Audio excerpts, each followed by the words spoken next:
Hello, this is Benita Summers at Spirit Kelowna here with my forecast for March 2023.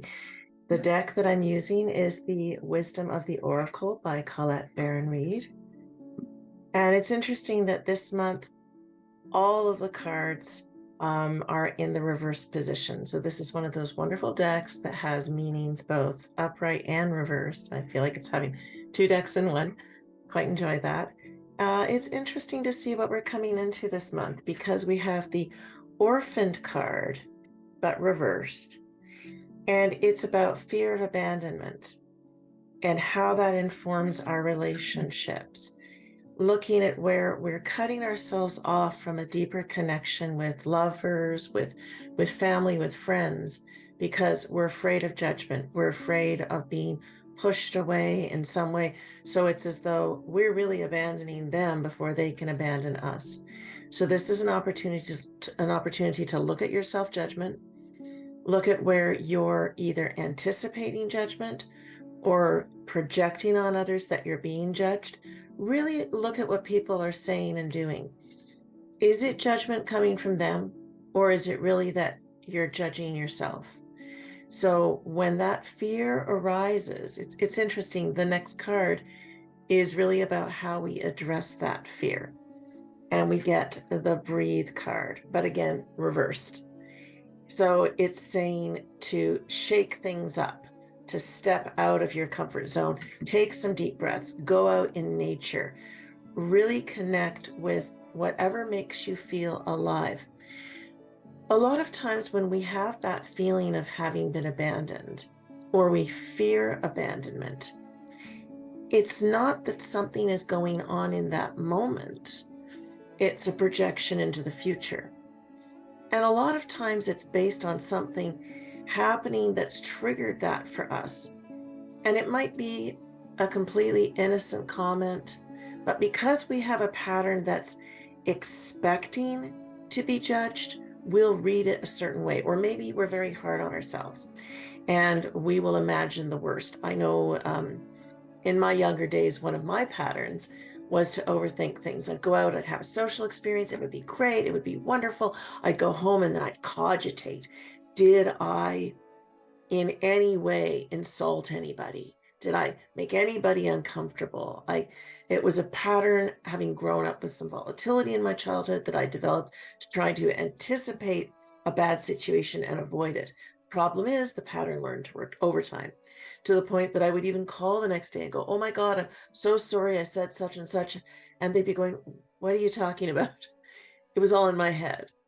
So we can have those patterns that catastrophize. And the problem is, if you just let those patterns run and you never analyze them, you can end up in situations where you really isolate yourself from others because it just feels safer.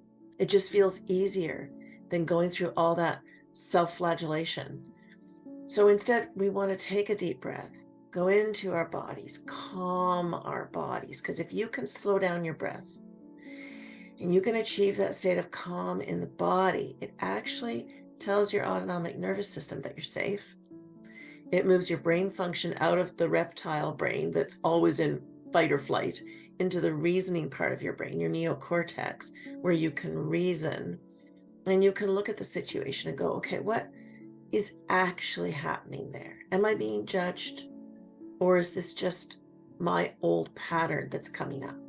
So this month is really an opportunity to look at those patterns that can cause us to either make poor alliances or poor decisions or be impulsive and push somebody away or pull in the wrong kind of person because we want so badly to belong that we might pick somebody that's possessive or hurtful in some way, but oh, that person really wants me around, so this is good for me, without really checking in, is this balanced?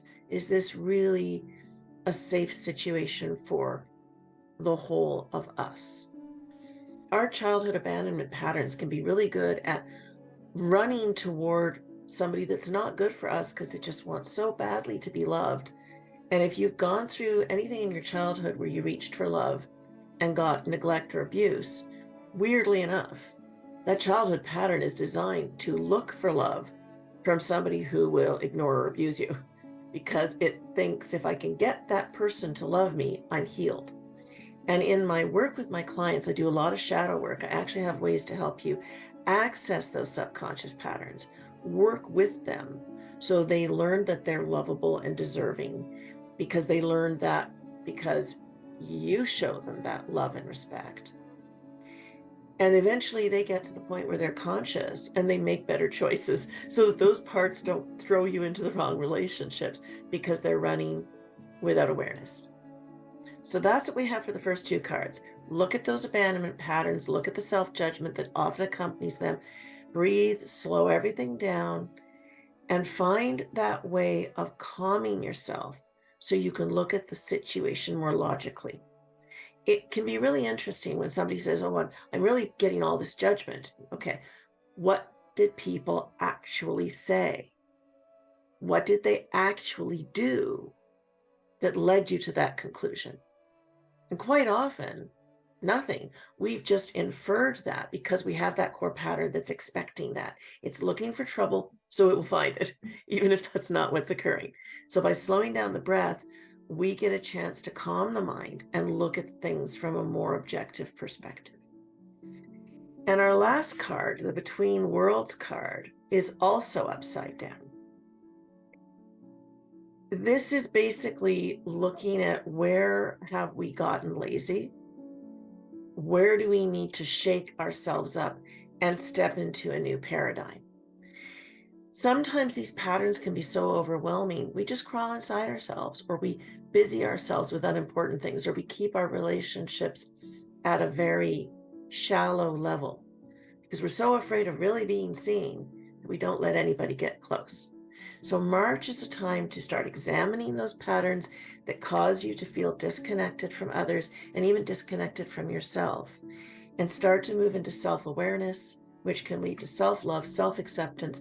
And when you're really loving and accepting yourself, you can let others in, and you'll be more capable of letting in the right people and allowing for a deeper connection. This isn't instantaneous work. This is deep spiritual work. It's something I do a lot. So if you find yourself really stuck, how do I connect with myself? How do I connect with these patterns and help them? How do I form a deeper connection with the people in my life? How do I let them in? I can help you with that work. And with this last card, if you're coming into this overwhelm of, oh, it's all just too much, you don't have to do it all at once. One step into that discomfort zone to get the work done. Just take the one step in there. I can help you. You'll start to get more and more comfortable with yourself. And as you do so, more comfortable with your world and more comfortable with connecting more deeply with people around you. And life becomes easier. But yes, we have to go through that rockiness first of looking at the stuff we've been avoiding. So makes sense to me because we're moving into spring. And what do we tend to do at this time of year? We dig up the earth so we can start planting things that will bloom in the spring. This is that time, metaphorically as well, to dig up whatever inside of us has been stale and dormant and give it life. It shakes things up, but it can lead to so much more. And you deserve to have more in your life. So if you want to reach out to me and do some work, spiritkelowna.com or benitasummers.com will take you to me. And whether you're here in Kelowna or we're working online, I'd be delighted to work with you to help you fall back in love with yourself and back in love with your life. I look forward to seeing you again in April. Bye for now.